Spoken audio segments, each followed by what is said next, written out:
Eng jiddiy, eng ta'qirlik masala Yaponiya parlamentida o'tkazilgan Xalqaro Uyg'ur munbiri Dunyo parlamentlar kengashi muvaffaqiyatli oxirlashgandan keyin Xalqaro Uyg'ur munbiri nomidan birlashma bayonot e'lon qilindi. Birlashma bayonotda hukumatlar, parlamentlar va xalqaro kishilik huquq organlarining shuncha ko'p tirishchanlikqa qaramay Uyg'ur genosoidining hali ham davom qilayotganligi, shuning uchunmi genosoidni to'xtatish navbatdagi eng jiddiy, eng ta'qirsiz masala ekanligi alohida ta'kidlandi. Bayonotda bu qitimqi munbarga dunyodagi 25 davlatdan 80 nafarga yaqin so'zlaguvchi mutaxassis va 70 nafar parlament a'zosini o'z ichiga olgan 200 dan ortiq kishining ishtirok qilganligi munbarda Uyg'ur genosoidligi bosh tema sifatida muhokama qilinish bilan bir vaqtda yana Hong Kongda demokratik sistemaning vayron bo'lishi, Tayvan bo'g'izidagi harbiy jiddiylik, Xitoyning Osiyo Tinch okean rayonining tinchligi va xavfsizligiga elib kelayotgan tahdidi qatorliq temalarni muhokama qilganligi tilga olindi. Bayonot yana Xitoyning dunyoning ko'zini bo'yashga urinayotganligi, o'zining tashviqot mashinalarini ishga solib, lagerlarning taqalganligi, rayondagi Uyg'urlarni asos qilgan yerlik millatlarning baxtli yashayotganligini yasab ko'rsatishga kuchayotganligi ilgari surildi. Xitoyning Uyg'ur madaniyati va til adabiyotini yo'q qilishga tirishayotganligi ayblanayotgan bugungi kunda Angliyaning poytaxti Londondagi Penguin nashriyotida Uyg'ur she'rlari nomli kitob yo'riq ko'rgan. 1 noyabr kuni Angliya London universitetida Uyg'ur she'rlari nomli kitobning yo'riq ko'rganligi munosabati bilan marosim o'tkazilgan. Mazkur kitob 11 oyning 1-kunidan tortib Angliya, Amerika, Kanada va Yevropa davlatlarida rasmiy setishga boshlagan.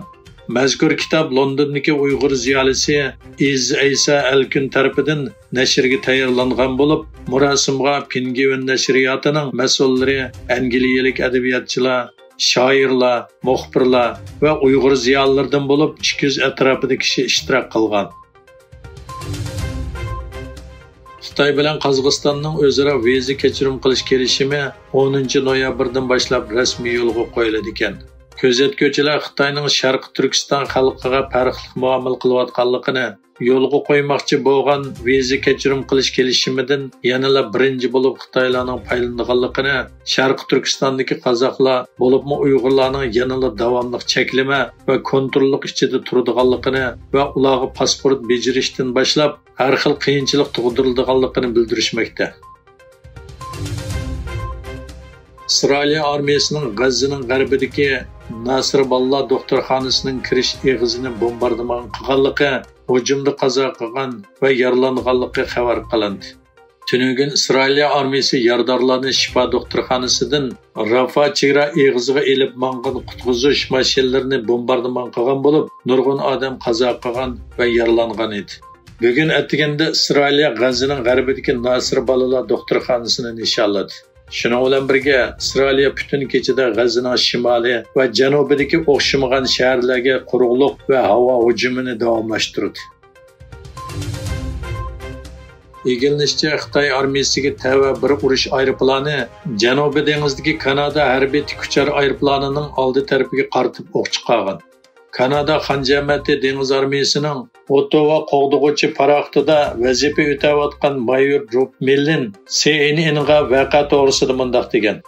Bu vaqadagi xatar o'qning motor qismiga yoki motorga qarab menishidir. Shunlashqa bu xatarlik va kasbiy axloqqa ziddir.